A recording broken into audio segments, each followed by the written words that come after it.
이번에는 서울특별시 국토종합계획의 서울특별시 국정 방향을 보겠습니다.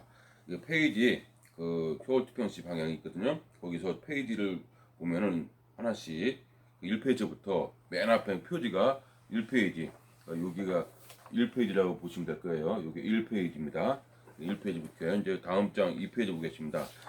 2페이지는 목차가 나오죠. 목차는 2030 서울도시 기본계획의 미래상과 핵심 이슈, 이번에 현황 및 여건 변화 주요 계획 과제입니다. 이 서울특별시 얘기를 하기 전에 말씀드려야 될 것이, 이 국토종합계획 보면은 서울특별시가 좀 뭔가 부실하다는 느낌일까요? 그런 느낌이 없지 않아 있어요. 그러니까 내용을 보시면은 뭐 이렇게 간단하지 하는 내용인데, 제가 보기에는 이 2030 이 국토종합계획인데 너무 변화가 많이 되니까 오히려 서울시 같은 경우는 도시 기본계획을 봐야 되지 않을까. 이게 2030이라든지 그 내용을 봐야 될 겁니다. 일단 그래도 어떤 내용인지 한번 보겠습니다. 그 다음 페이지 보니까 3페이지 가니까 뭐라고 나왔냐면 서울도시 기본계획 미래상과 핵심 이슈 4페이지. 이게 4페이지 보면 서울도시계획 미래 100년의 약속 있죠? 서울도시계획 현장. 거기 보시면 그 10가지가 있는데 한번 그 기본적인 내용을 보겠습니다. 자연환경 보전도시. 서울의 자연환경의 지지는 고유한 생태적 경관을 온전하게 보존한다. 자연환경 보존도시. 그래서 여러 그 나왔고요. 우리 한번 읽고 두 번째, 역사문화 보존도시. 서울의 문화유산은 우리 민족의 유구한 역사가 축적된 대한민국의 소중한 문화유산으로서 온전히 보존하여 미래시대에 개정한다. 이렇게 나왔죠. 그 다음에 보면은 나왔고, 그 다음에 세 번째는 그래도 우리가 부동산하고 연결된 거 세 번째인데 뭐라고 나왔냐면 어디서나 편리한 도시 나오죠. 주거지와 그 일터가 가까운 도시 공간 구조를 표해서 시민의 출퇴근 비용을 줄이고 지역 간 균형 발전을 도모한다. 다양한 상업 문화시설을 역세권에 복합적으로 조성해서 어디서나 편리한 보행 중심 도시 공간화를 만든다. 이겠죠? 그러니까 이제 국토종합계획을 앞에서를 봤지만 전체적으로 보면 균형 발전이라는 말이 상당히 많이 나옵니다. 이제는 우리나라도 선진국이다 이렇게 보는 거죠. 이렇게 보시면 되겠죠. 네 번째는 대중 녹색 교통 도시입니다.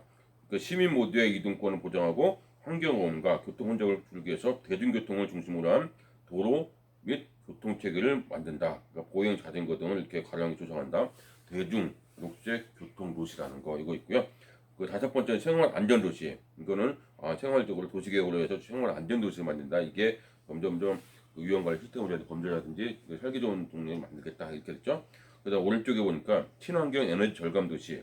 건축 등의 개발 행위는 주어진 자연환경 여건 조정하고 신재생 에너지를 활용해서 그 건물 에너지 소비를 줄이는 지속 가능한 개발을 추구한다고 나왔죠.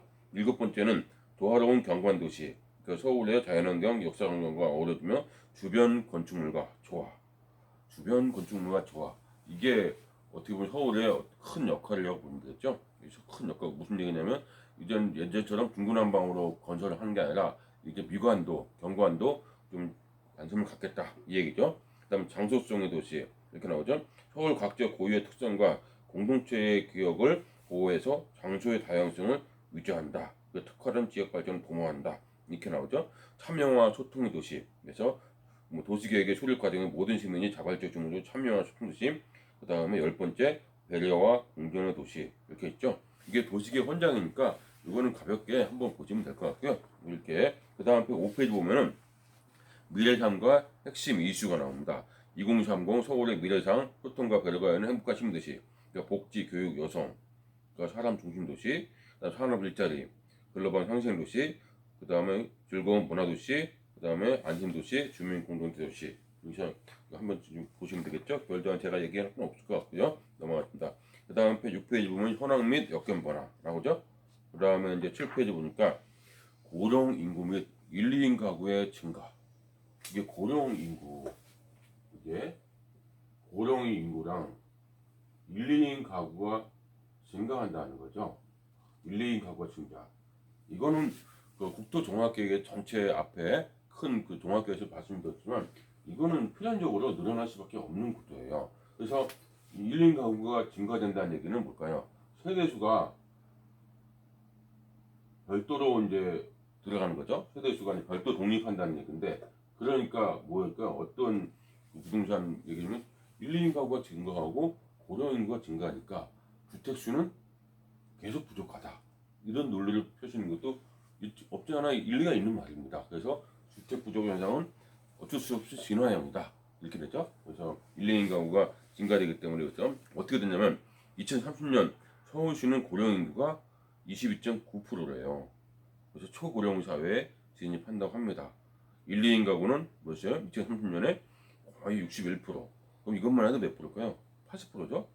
어마어마합니다. 그래서 그에 대한 준비를 해야 되겠다 이런 그 진단을 한 거죠. 인구의 점진적 감소 및 이후에 병행하는 인구의 가구의 질적 변화에 대해서 도시 관리 정책 필요함이 필요하다 이런 말도 서슴없이 나오는 거 보니까 그 사회 문제가 될 수 있습니다. 또 하나 이제 8편에 보면은 경제 성장 둔화와 양극화. 서울은 전국에 비해서 저조한 성장세에 있습니다. 워낙에 크니까 전국 대비 서울시 지역 총생산 비중은 계속 감소하고 있고요. 중산층 감소도 빈곤층 증가 추세가 있다. 이렇게 나오죠. 양극화는 지역 균형을 불균형을 유발하고 사회적 약자를 국지수요 증가. 그래서 이거는 전체적 서울시에서 진단한 거니까 보고요. 그 다음에 이제 9페이지 보니까 대도시권 차원의 세계적 경쟁이 심화된다. 2000년대 이후 메가시티 리전에서 경제활동과 성장 집중해서 있어요. 그래서 대도시권 전략을 채택해서 이제 광역 거버넌스라는 게 많이 나올 겁니다. 그래서 광역 거버넌스 이 말이 또 많이 나올 거예요. 거버넌스 이런 거를 이제 하나 공부한다는 게 뭐냐면 앞으로 나온 용어들을 보통 명사화되면 우리가 그건 뭔 뜻인지를 알아야 되겠죠.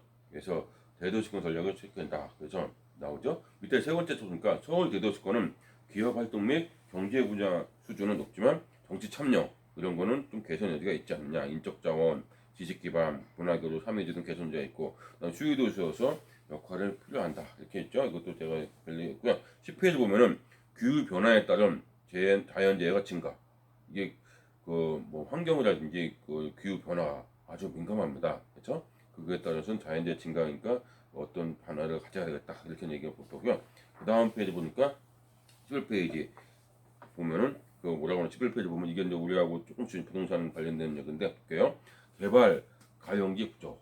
이제 서울은 개발 가용지가 많이 부족합니다. 그래서 재개발 재건축이 필연적으로 계속 부각될 수밖에 없는 거죠. 이렇게 보고요. 시가지의 집단적인 노후화 이것도 당연히 그렇게 되죠. 대규모 개발지 고갈로 수평적 도시 개발의 한계. 그러니까 뭐라고 됐을까요? 수평적 도시 개발의 한계. 여기 시사한 바가 뭘까요? 수평적이라는 게 뭐죠? 이렇게 펴진 거. 근데 이게 한계를 느꼈다는 건 앞으로 어떻게 바뀌겠다는 거죠? 수직적으로 바뀌겠다는 거죠? 수직적으로.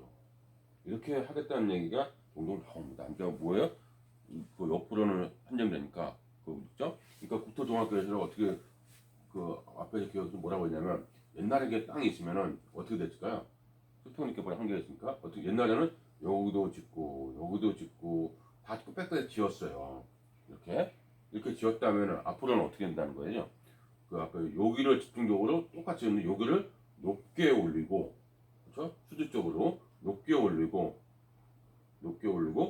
인구가 더 늘지 않으니까 이거를 이제 없앤다는 거죠, 그렇죠? 이거를 좀 하고 이거는 이제 낮은 거는 그대로 이제 자연환경으로 녹지라든지 그런 식으로 바뀌었다는 것이 국토종합계획 큰 골격 중에 하나거든요. 이렇게 보면 되겠죠. 수평적 도시개발의 한계, 집단적 노후화에 따른 단독적 주거지, 공동주택자 종합적 관리 방안이 필요하죠. 그래서 이제 빈집 관리 같은 것도 필요할 겁니다. 그래서 기존의 다세대 다가올 때 10년 이내 정부 대상지의 편입을 예상되고요. 1980년대 조성된 대규모 아파트 향후 20년대는 재건축이 서울시내에서는 큰 화두가 될 거예요. 그래서 저 역시 토지를 하지만 재건축은 그래도 굉장히 권유하는 편 중에 하나죠. 재건축 투자는. 그래서 재건축 쟁점화 이렇게 얘기되어 있고요. 그 다음에 보면 초단위 정비 등 정비 방식의 다양화, 노후 기반 시설 정비, 저유형 공공시설 활용 등의 대안 마련. 이게 나온 게 뭘까요? 서울이 점점 어떻게 볼까요? 늙어가고 있구나. 그렇죠? 늙어가고 있으니까 이거 어떻게 다시 생기를 불어내겠다. 넣어줘야 되겠다. 이런 의미가 있지 않나 이렇게 보시면 되겠죠. 그 다음에 이제 12페이지 보면은 남북교류 활성화가 나와요. 남북교류 협력 사업에 대한 기대와 가능성이 이제 고조가 되고 있죠. 지금 현재는 조금 그렇지만 그래도 많이 그 외전에 비해서 화해 모드가 있습니다. 그러다 보니까 남북 교류 협력 결정을 만들고 맨 밑에 보니까 서울, 인천, 연결 강화, 그렇죠? 공항 항만, 교류 협력을 통한 토지자원 확보. 이건 남북 경협은 그 사회적인 2040년에 큰 줄기 중에 하나거든요. 그러니까 우리가 남북 교류 활성화를 한번 보시면 될 것 같고요. 그 다음에 13페이지 보면은 지방자치 및 분권 요구가 나옵니다. 중앙집권적 국토관리 체계의 한계. 그렇죠? 중앙집권적 이제는 한계가 있다. 이제 지방자치제가 좀 더 이제 활성화되지 않을까 이렇게 있죠. 계획 고건은 조직 재정 고건과 함께 지방자치의 근간입니다. 그러니까 지방자치와 분권 강화를 더 강화하겠다 이렇게 나오고 있습니다. 그다음 국토 관련 체계 관련 지방자치 분권 확대 필요. 그래서 뭐냐면 중앙정부는 국토 관리 체계의 상당한 권한과 역할을 지방정부에게 이양한다고 했죠. 그러니까 이제 지방자치 시대가 좀 더 확진되지 않느냐 이렇게 나오고요. 그 다음 페이지를 보면은 지방자치 및 분권 맥락에서 대도시권 거버넌스 또 나오죠. 그렇죠? 개발제한구역 해제가 나옵니다. 그린벨트 해제가 나오죠. 개발제한구역 해제.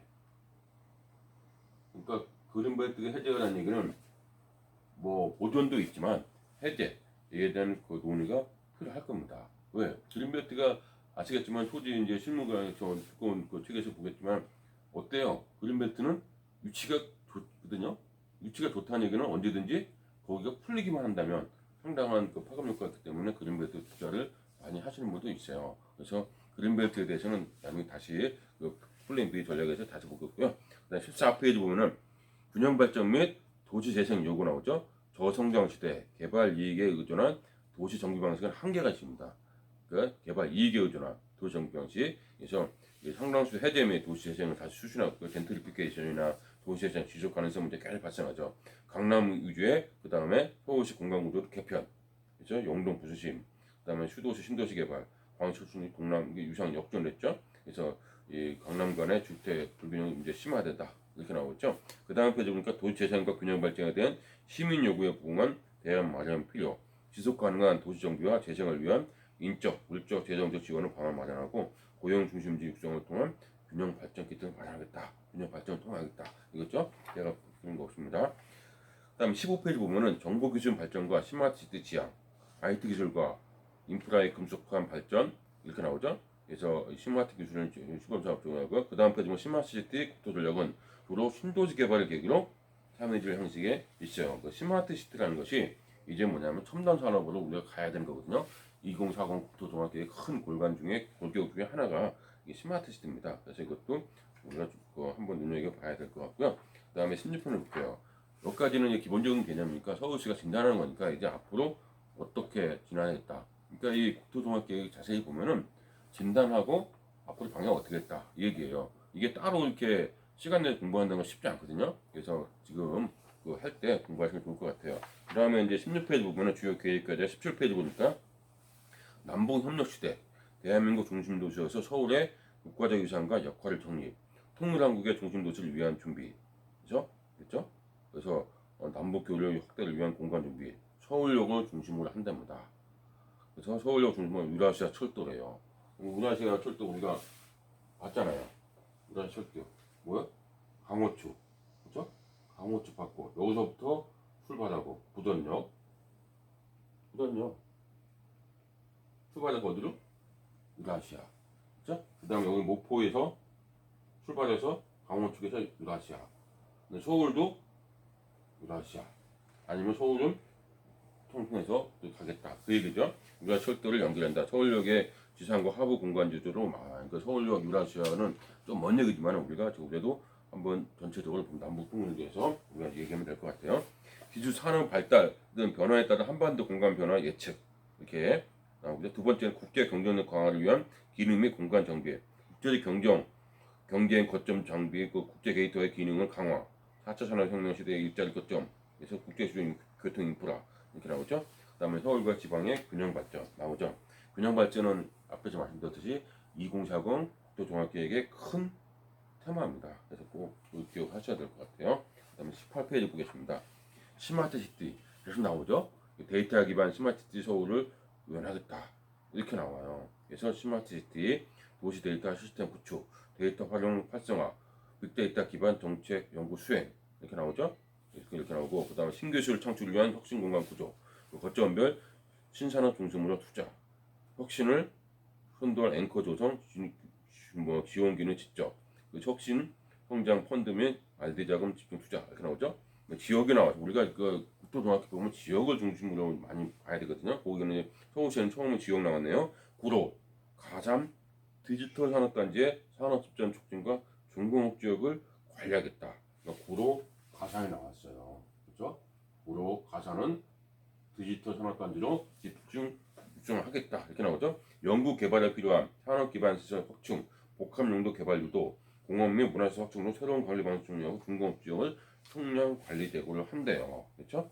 이렇게 여기 봤고, 우리가 이제 보면은 홍릉이라는 데가 있어요. 홍릉은 제가 연면할 거예요. 이렇게 어디 딸 여백에다가 적어주시면 될 것 같아요. 바이오, 의료 이쪽으로 좀 하겠다 이거였고, 그 다음에 뭐가 있냐면 마곡은 RD, 그렇죠? RD. 그 다음에 또 뭐냐면 지벨리는 IoT, 지벨리 IoT 이렇게 IoT. 그 다음에 그 DMC 상암 문화 콘텐츠,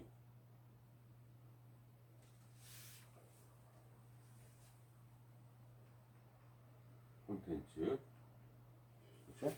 그 다음에 어디 나오냐면 이제 양계, 개포는 양계하고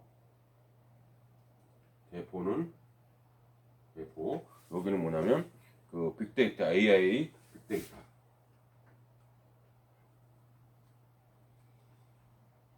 그렇죠? 이렇게 돼 있고요. 그 다음에 마포는 블록체인.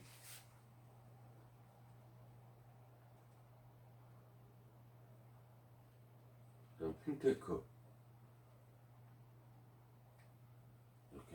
이렇게 하겠다고 그 서울시에서 자세히 보면은 나와 있습니다. 그래서 요거는 옆으로 참고적으로 하나 적어두시면 될 것 같아요. 이렇게 이제 우리가 이제 명시해야 된 게, 우리가 지역적으로 명시해야 된 게 뭐라고 그러죠? 구로, 가살, 디지털 산업단지 요거 하나 봤고요. 그 다음에 또 나오는 거 한번 볼게요. 19페이지 보겠습니다. 서울 고유의 정체성을 보존, 지리적 여건과 역사적 문화 유산을 아우르는 서울의 정체성 보존하고, 그렇죠? 이게 그 다음에 도시건축 혁신을 통한 아름답고 공공성 높은 도시건축을 유도한대요. 도시건축. 이게 뭡니까? 이게 경관, 미관 신경 쓰겠다는 거죠. 경관. 옛날처럼 양쪽으로만 생산하는 게 아니라 이제는 질적으로 준비를 하겠다. 이 얘기거든요. 그래서 좀 많이 공간 문화가 활성화될 것 같아요. 그래서 이게 보면은 어떻게 보면 뭐예요? 이게 공간 문화죠. 공간 문화가 공간 문화 아니 공간 건축 제가 얘기하는데 공간에 대해서 개념이 굉장히 많이 협조될 것 같아요.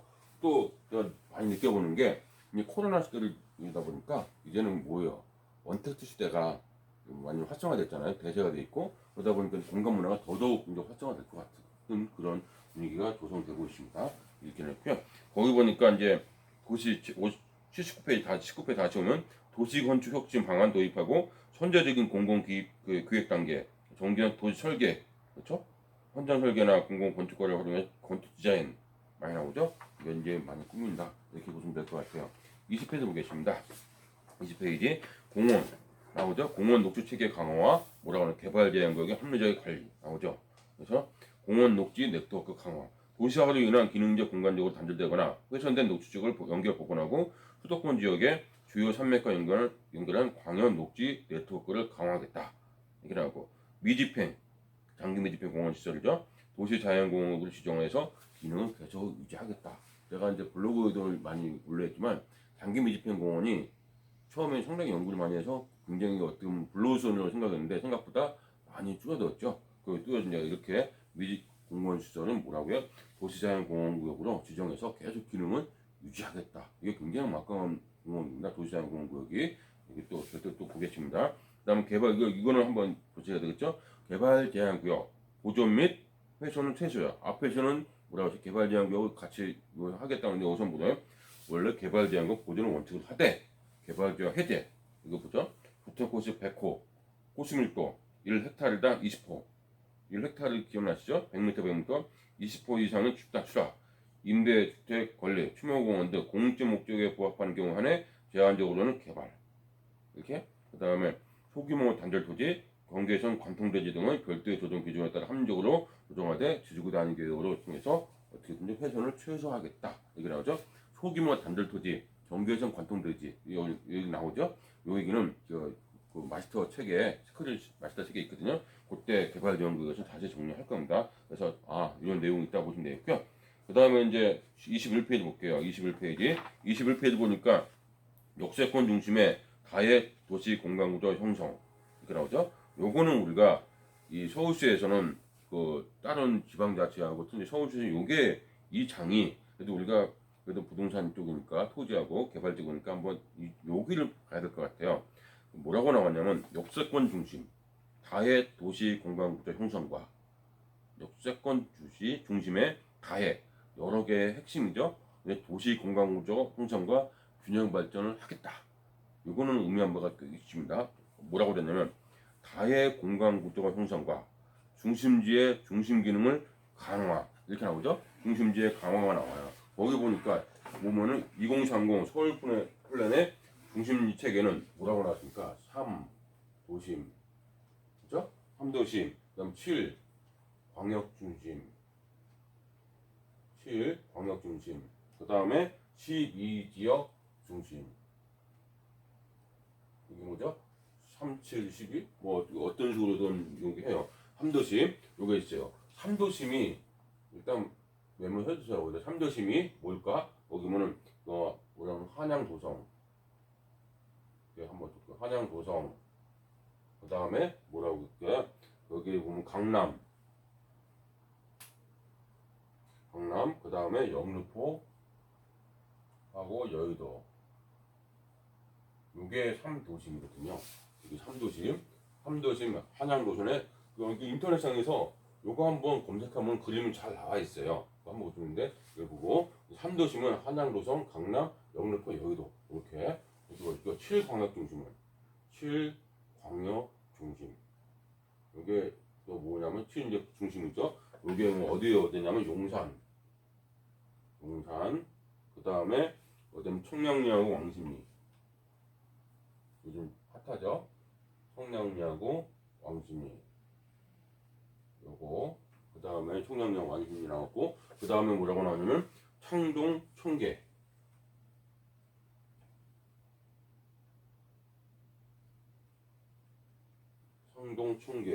그 다음에 상암, 수세.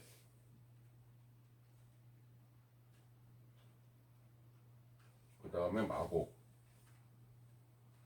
이렇게 나오고 그 다음에 이제 가산, 대림.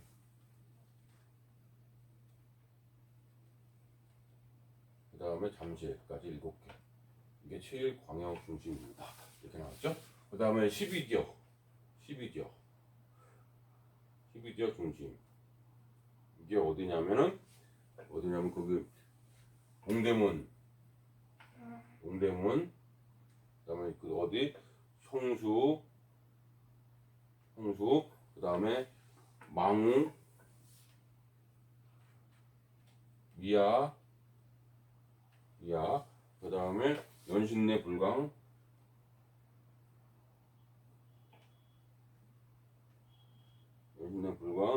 그다음에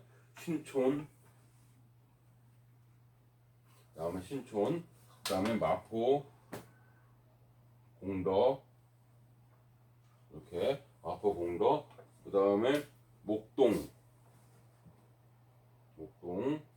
그다음에 봉천.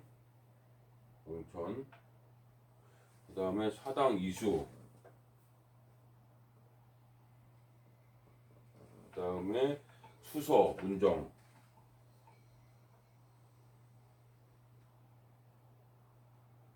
그다음에 선호, 길동.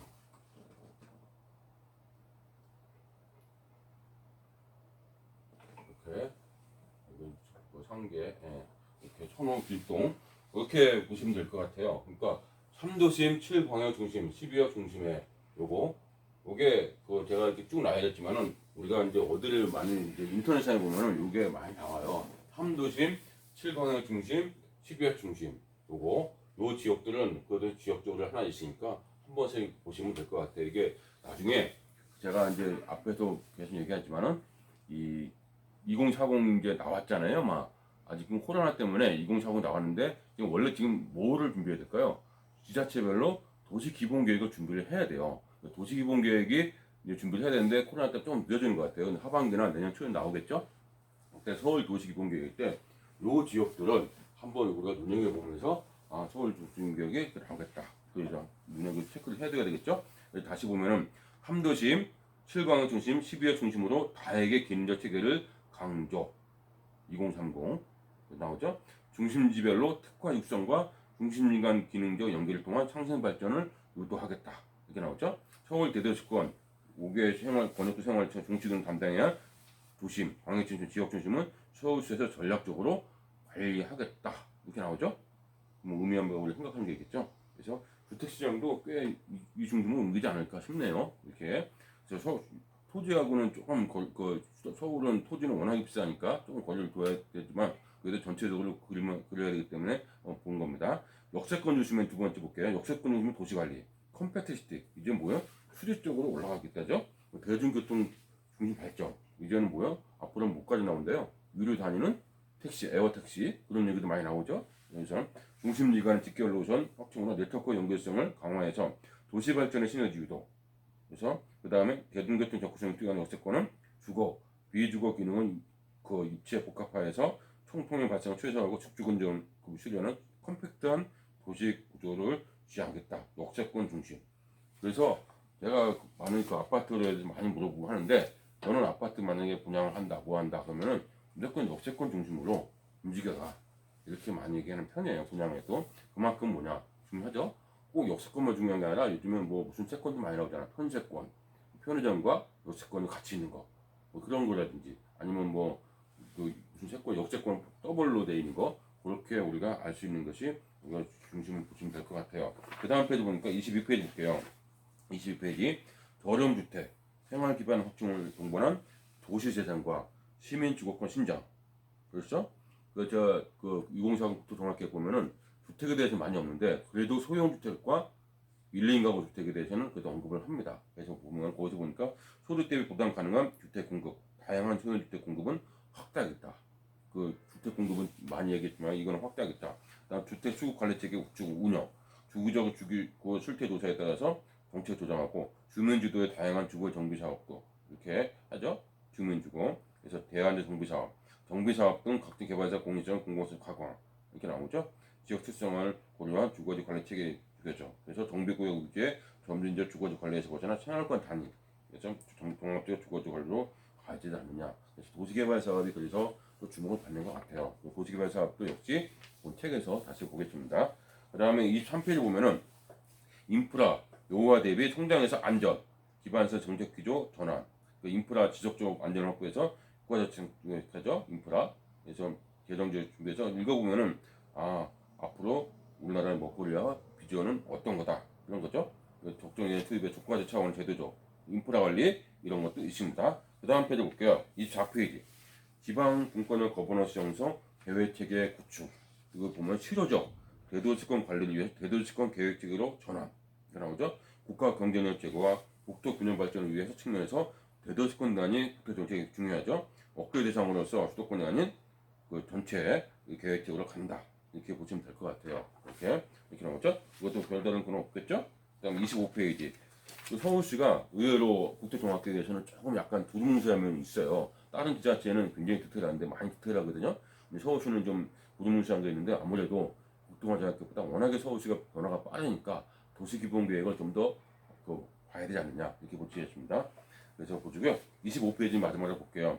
기후변화 대응과 생태환경 보전을 통한 환경 친화적 도시관리, 미세먼지 배출량 감축, 있죠? 조기 폐차 유도, 여러 가지에서 등급제 시작 미세먼지, 그다음에 코로나 같은 이런 환경적 문제 많이 준비를 할 겁니다. 저탄소 도시 서울 구현, 그래서 탄소도 태양광 재생에너지 보급해서 많이 확대하겠다. 그다음에 또 지역이 하나 나왔네요.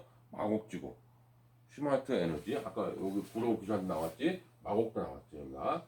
물론 여기는 지역 중에서 막 그저 안 나오는데 여기서 이 전체 그림에서 마곡도 나왔다고요. 이렇게 그림에서 보실 때 마곡주계에는 스마트 에너지 시트를 조성해 저탄소 도시 모델을 확장, 공공건물은 물론 민간 에너지 다소비용 건물에 대해 에너지 소유자 사업을 확대해서 이를 감축하고 도시재생 사업, 무순환 사업 연계해서 온실가스를 감축하고 기후 적응 연령을 제고하겠다 이렇게 나오죠. 그래서 그 다음에 비오톱 나오죠. 비오톱 투자는 뭐예요? 절대 개발 불가능한 토지라고 우리가 알고 있으면 될 것 같아요. 이건 거의 보니까 안 되더라고요. 그래서 그런 것도 볼 겁니다. 도시 열섬 현상 완화 등 기후 변화에 대해서 개발 유도화, 그래서 개발 행위 기준과 연동해서 비오톱 같은 경우는 항상 기능 유지하고 이렇게 나왔습니다. 제가 좀 전에 중간중간 말씀드렸지만 서울시 그 발전 방향은 의외로 이렇게 약간 두리뭉실하고 큰 그림만 딱딱딱 이렇게 났어요. 그래서 작은 그림은 이제 좀 디테일한 그림은 어디서 나오겠다? 기본 계획을 반영하겠다 그런 걸로 보시면 될 것 같아요. 다른 그 지자체하고는 좀 광범위하게 딱 이렇게 보시면 될 것 같죠? 예, 서울시 도시는 이 정도로 하고요.